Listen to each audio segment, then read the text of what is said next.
Wow, một khúc nhạc buồn trong một đêm tĩnh lặng. Mr. J, NSO.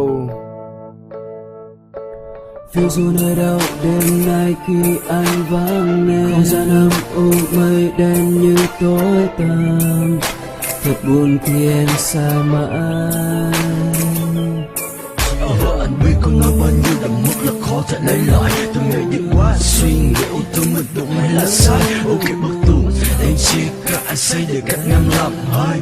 Đêm khuya thăm vắng mọi vật ngồi yên như sao lòng anh vẫn cứ thổn thức không thể bình tĩnh lặng yên. Anh vẫn chưa thấy mình điên. Tình yêu hai đứa con đường có thể tiếp tục tiến. Bây giờ thì nó đã đến đại kết là điện khúc free. Anh biết là nói em cũng phải nói nhưng mà sao anh vẫn cứ tiếp tục điên. Chia tay khó tại thứ tha. Anh cũng biết điều đó mà. Thực sự anh đã sai lầm quá lớn khi nọ thốt ra lời đó. Anh cũng biết là em không bỏ qua gì quá đâu. Anh chỉ cần muốn một câu nhìn kỹ đẹp sẽ chôn sâu. Thực sự mà nói anh thật ích kỷ khi mà chấp nhận cho người đang đến sau. Anh như sụp đổ tinh thần cũng như là nghị lực. Bao nhiêu câu hỏi bản thân như giấy và viết mực. Làm sao mà có thể viết như nói lời tuần trong khi anh đã Khi xa em trong tim anh đã rất buồn. Vì một ngày anh không có em, không gian âm u em đâu biết đâu.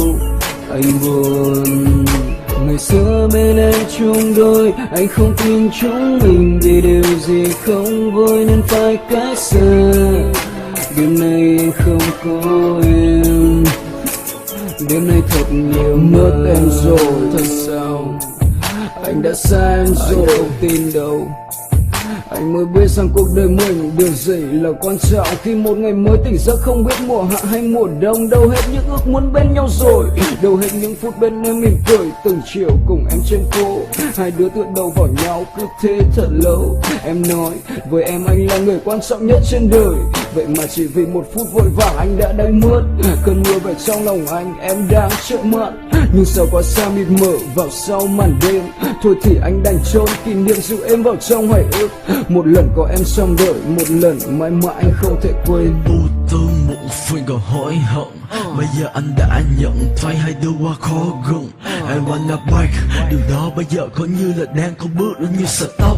Ok coi như là vui cũng có nỗi buồn cũng có và cũng có khóc. Bỏ hết đi, không như cái niệm hãy bỏ hết đi. Sáng thức giấc khối thở thật sâu, còn đêm thì ngủ giấc thật lâu. Làm vậy để chi, cũng chỉ là câu anh niềm đau mà thôi. Bao nhiêu tình cảm mà khi đẹp như vậy rồi xóa hết. Phim cũng có hồi kết, nói chi là tên làm sao mà không thể kết. Sương trắng thêm biến cùng bầu trời, là sân khổ rơi khỏi cảnh. Nói chi một lúc nào đó em sẽ không đợi sợ anh được quá đâu. Hay không anh xin ngươi, Tình đang đau khổ khi nào mà mắt đón cho tình yêu mới.